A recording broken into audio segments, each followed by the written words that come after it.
अस्सलामु अलैकुम वरहमतुल्लाह। वालेकुम अस्सलाम वरहमतुल्लाहि वबरकातुहू। नहमदुहु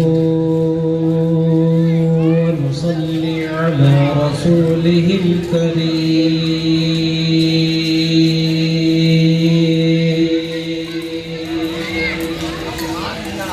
अम्मा बअद फ़अऊज़ु बिल्लाहि मिनश शैतानिर रजीम। बिस्मिल्लाहिर रहमानिर रहीम।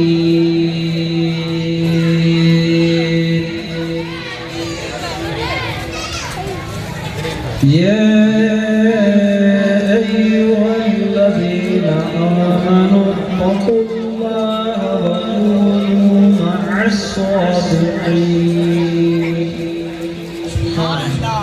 सदक़ल्लाहु मौलानल अज़ीम व सदक़ रसूलुहुन नबियुल करीम व नहनु अला ज़ालिका लमिनश शाहिदीन वश्शाकिरीन वल्हम्दुलिल्लाहि रब्बिल आलमीन। एक मर्तबा दुरूद पाक का नजराना पेश कीजिए। अल्लाहुम्मा सल्लि अला सय्यिदिना अल्लाहुम्मा सल्लि अला सय्यिदिना व मौलाना मुहम्मदिन मादल जूद वल करम अलैहि व बारिक व सल्लिम। सलातो व सलाम अलैका या रसूलुल्लाह व सल्लम अलैका या हबीबल्लाह।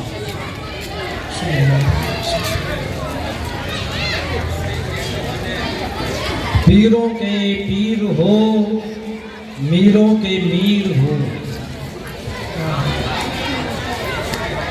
या गौसे पाक आप अल्लाह और रसूल के फजलो करम से पीरों के पीर हो, मीरों के मीर हो, तुमसे तो कहना क्या रोशन जमीर हो।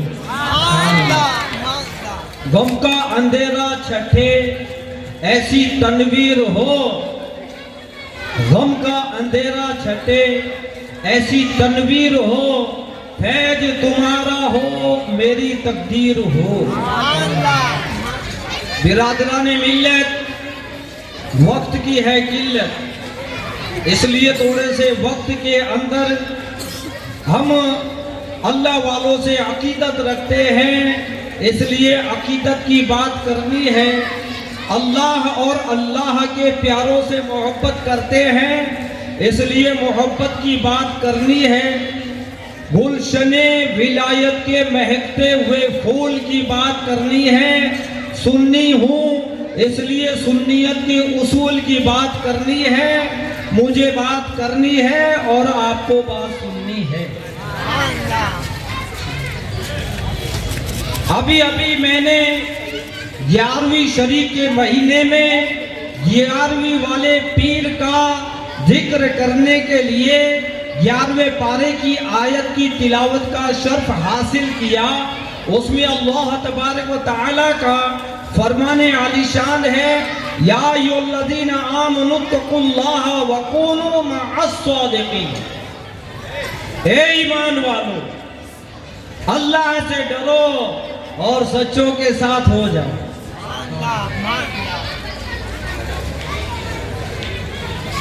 अपने दिमाग पर जरा गौर जोर दीजिए और इस आयत में गौर कीजिए। इस आयत में अल्लाह तबारक व तआला ने हमें कितनी चीजें दी है। या अय्युहल्लज़ीना आमनू, ए ईमान वालों, इत्तक़ुल्लाह, अल्लाह से डरो। और तीसरी बात है वकूनू मअस-सादिक़ीन, सच्चों के साथ हो जाओ। इस आयत में हमारे लिए कितनी चीजें हैं? 3। पहली चीज है या अय्युहल्लज़ीना आमनू, दूसरी चीज है इत्तक़ुल्लाह, और तीसरी चीज है वकूनू मअस-सादिक़ीन। तो इस आयत में हमारे लिए कितनी चीजें हैं? अरे बोल के जवाब दो। इस आयत में कितनी है? 3 अंदर क्या है? दीन। आयत के अंदर दीन है और दीन के अंदर दीन है, और दीन के अंदर दीन को जिंदा करने वाले बगदाद वाले मुहीउद्दीन है, और दीन को फैलाने वाले अजमेर वाले मुईनुद्दीन है। इसलिए कहते हैं हमारे दीन की हक्कानियत के दोनों शाहिद हैं, मुईनुद्दीन अजमेरी मुहीउद्दीन की। तो अब ये गौर करना है, या अय्युहल्लज़ीना आमनू, इसके अंदर हमारे लिए क्या है? तो पहले इसी को खोल कर देख लेते हैं कि अल्लाह ने समेट कर क्या दिया है। या अय्युहल्लज़ीना आमनू, ए ईमान वालों। आमनू में कितने हुरूफ हैं? 4। आमनू में कितने हुरूफ हैं? अल्लाह में हुरूफ कितने हैं? 4। आमनू में हुरूफ 4, अल्लाह में हुरूफ 4, मोहम्मद में हुरूफ 4। मशहूर फरिश्तों को देखो तो 4, मशहूर रसूलों को देखो तो 4, मशहूर उम्मतों को देखो तो 4, मशहूर खलीफा को देखो तो 4, मशहूर इमामों को देखो तो 4। और सिर्फ यही तक नहीं, शरीयत के इमाम भी 4, तरीकत के इमाम भी 4, और जब आखिरत में जाएंगे तो जन्नत की नहरें भी 4। हमारे लिए दुनिया में भी 4, आखिरत में भी 4। इसलिए नजदीक छोड़ दे अपना विचार। तो दुनिया में भी है लाचार, आखिरत में भी है लाचार। ना तो तेरा दुनिया में कोई चारा है, ना आखिरत में कोई चारा है, तू दोनों जहां में बेचारा है। इसलिए बरेली से आला हजरत फरमाते हैं, आज ले उनकी पनाह, आज मदद मांग उनसे, कल ना मानेंगे कयामत में। अगर मान गया और तुम पर मेरे आका की इनायत ना सही, नजदियों कलमा पढ़ाने का भी एहसान गया। या अय्युहल्लज़ीना आमनू, ए ईमान वालों, यानी ए ईमानदारों, अल्लाह ने पहले किस चीज को रखा है? ईमानदारी को रखा है। अल्लाह ने पहले ईमानदारी को रखा है, और ईमानदारी के बाद दूसरी चीजों को रखा है। इसलिए हमें दोस्ती करनी है तो रिश्तेदारी बाद में देखेंगे, ईमानदारी पहले देखेंगे। रिश्तेदारी करनी है, निकाह करना है, दोस्ती बाद में देखेंगे, रिश्तेदारी बाद में देखेंगे, पहले ईमानदारी देखेंगे। इसलिए कि शरीयत का कानून यही है, जो ईमानदार नहीं होता है वो रिश्तेदार नहीं होता है। कौन नहीं जानता कि जब नूह अलैहिस्सलाम का बेटा पानी के अंदर डूबकर हलाक हो गया, नूह अलैहिस्सलाम ने अर्ज की, ए मेरे मौला, मेरा बेटा भी तो मेरा घरवाला है। अल्लाह ने फरमाया, ए नूह, वो तेरा घरवाला नहीं है। क्या मतलब? मतलब यही है, जो ईमान वाला नहीं है वो घर में रहकर भी घरवाला नहीं है। जो ईमान वाला नहीं है वो घर में रहकर भी घर वाला नहीं है। तो जो ईमान वाली नहीं है वो घर में रहकर भी घर वाली नहीं है। जो ईमान वाला नहीं होता है वो घर वाला नहीं होता है। जो ईमान वाली नहीं होती है वो घर वाली नहीं होती है। तो फिर ऐसों से निकाह काहे को करते हो कि निकाह पढ़ के भी मर्द घर वाला नहीं बने और औरत घर वाली ना बने।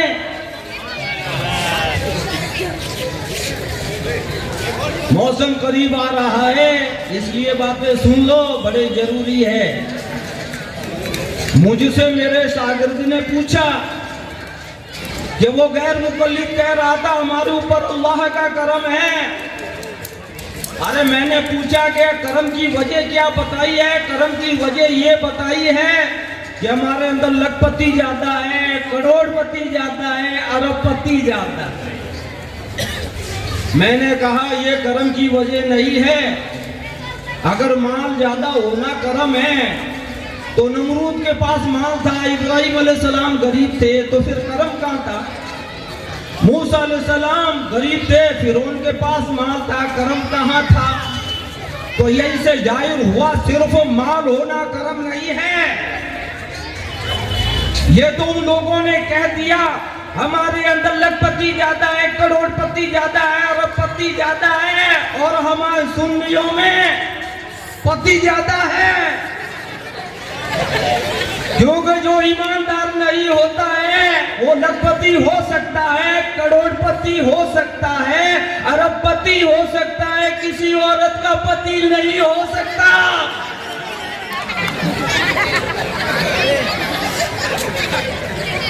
तो आमनू में अल्लाह ने क्या दिया वो मैंने आपको दे दिया।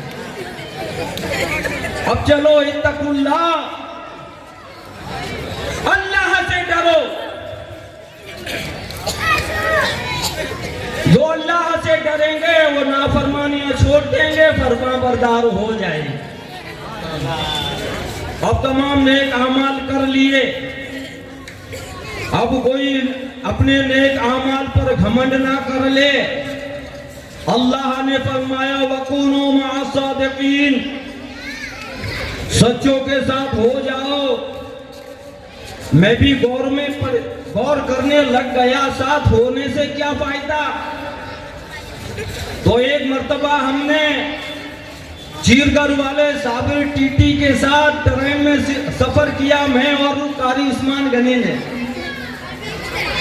अब साबिर टीटी ने हमें ट्रेन में बैठाया और फिर दिल्ली तक पहुंचा दिया, और हमसे कह दिया था कोई दूसरा टीटी आ जाए तो मुझे फोन कर देना, मैं बचा लूंगा।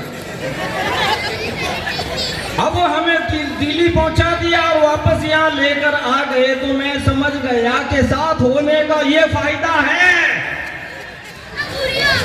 अरे जो टीटी के साथ हो जाए उसको जैसे टिकट की जरूरत नहीं होती है, ऐसे ही किसी के पास ना नेक अमल नहीं है, उसको अगर जन्नत में जाना है तो वकूनू मअस-सादिकीन, सच्चों के साथ हो जाओ। सच्चों के साथ हो जाएंगे तो फिर ये नहीं देखा जाएगा आने वाले चिश्ती है, ये देखा जाएगा आने वाले चिश्ती है तो क्या हुआ, लाने वाले गरीब नवाज है। सच्चों के साथ हो गए तो फिर ये नहीं देखा जाएगा आने वाले कादरी है, ये देखा जाएगा लाने वाले गोसे पाक। और आप जानते हैं कि बगैर दावत के खाना खाने के लिए जो जाता है, हमारे नबी फरमाते हैं कि वो चोर होकर दाखिल होता है और डाकू बन के निकलता है। लेकिन अब दूसरी कौम वाला है, उसको दूल्हे ने दावत दे दी, आ जाना, आ जाना, जितना किस्मत में है खा जाना, आ जाना। अरे जैसे दूल्हे के साथ किसी कौम का हो जाए, दूल्हा साथ कर ले, उसे खाना नसीब हो सकता है, तो आखिरत में गोसे पाक के साथ जाने वालों को जाना नसीब हो जाएगा। लेकिन इन लोगों ने ये ऐतराज करते हैं कि हम तो सिर्फ दो चीजों को मानते हैं, या तो कुरान को मानते हैं या हदीस को मानते हैं, तीन को नहीं मानते हैं। वे तीन को नहीं मानते हैं, वो तीन को नहीं मानते हैं। अल्लाह ने तो कुरान में तीन दिए हैं और ये दो दे रहे हैं, एक क्यों छुपा रहे हैं? जो ये छुपा रहे हैं सुन्नी वही चीजें छपा रहे हैं। तो अल्लाह ने क्या फरमाया अल्लाह वालों की शान का मसला आया, अल्लाह ने फरमाया अल्लाह इन्ना औलिया अल्लाह ला खौफुन अलैहिम व लहुम यहज़नून। इसमें क्या बयान हुआ? अल्लाह वालों का मकाम बयान हुआ, आमन, और आगे बयान हो रहा है कि अल्लाह के वली वो जो ईमान लाए, लहुमुल बुस्रा फिल हयातिद दुनिया व फिल आखिरा, उनके लिए बिशारत है दुनिया और आखिरत में। ये क्या है? ये अल्लाह वालों का अंजाम है। तो अल्लाह तबारक व तआला ने अपने वलियों का मकाम बयान किया, अल्लाह ने अपने वलियों की पहचान को बयान किया, अल्लाह ने अपने वलियों का अंजाम बयान किया। तो वलियों का मकाम बयान करना भी अल्लाह की सुन्नत है, वलियों का पहचान बयान करना भी अल्लाह की सुन्नत है, और वलियों का अंजाम बयान करना भी अल्लाह की सुन्नत है। और इसी सुन्नत पर अमल करने वाले हम अहले सुन्नत हैं। वलन तजिदा लिसुन्नतिल्लाहि तब्दीला, तुम अल्लाह की सुन्नत को बदलता हुआ नहीं पाओगे। क्या मतलब? मतलब ये है, जब तक दुनिया में कुरान रहेगा, कुरान पर जब तक ईमान रहेगा, इस दुनिया में जब तक सुन्नी मुसलमान रहेगा, वो से पाक की अजमत पर और रसूल पाक की अजमत पर जब तक कुर्बान रहेगा, तो 12 रबीउल अव्वल को रसूल पाक की 12वीं बयान करते रहेंगे, और 11 रबीउल आखिर को वो से पाक की 11वीं बयान करते रहेंगे। तो ये तो होता रहेगा, 12वीं भी बयान होता रहेगा, 11वीं का भी बयान होता रहेगा। जो रो रहा है वो रोता रहेगा, हमें क्या करना? सुभान अल्लाह, सुभान अल्लाह। बेशक, जज़ाकल्लाहु खैरन। परवरदिगार आलम इसी तरह आपकी आवाज़ में, आपके ज़ौक़ में, आपके नुत्क़ में मज़ीद बरकतें अता फरमाएं। अल्लाह तबारक व तआला आपकी उम्र को और आपके इल्म में मज़ीद बरकतें अता फरमाएं। इन लोगों से हमें दूर रहना बहुत ज़्यादा ज़रूरी है। बेशक, इसी में हमारी दोनों जहां की भलाई है। अल्लाह ने वलियों का मकाम बयान करने से पहले क्या फरमाया? अला, यानी खबरदार। क्या मतलब? मतलब ये है बेअदबी मत करना, खबरदार। दुश्मनी मत करना, खबरदार। दूर मत हो जाना, खबरदार। अल्लाह तो खबरदार कर रहा है, लेकिन वहाबियत बेखबर हो गई। वहाबियत बेखबर हो गई, सुन्नियों को तो खबर हो गई। जो बेखबर है वो अल्लाह वालों को बेखबर मानते हैं, और जो बाखबर है वो अल्लाह वालों को बाखबर मानते हैं। तो हमारी अल्लाह तबारक व तआला से ये दुआ है कि हमें गौसो ख्वाजा का ज़्यादा से ज़्यादा जिक्र करने की तौफीक अता फरमाए। वमा अलैना इल्लल बलागुल मुबीन। अस्सलामु अलैकुम व रहमतुल्लाह। वालेकुम अस्सलाम व रहमतुल्लाहि व बरकातुहू।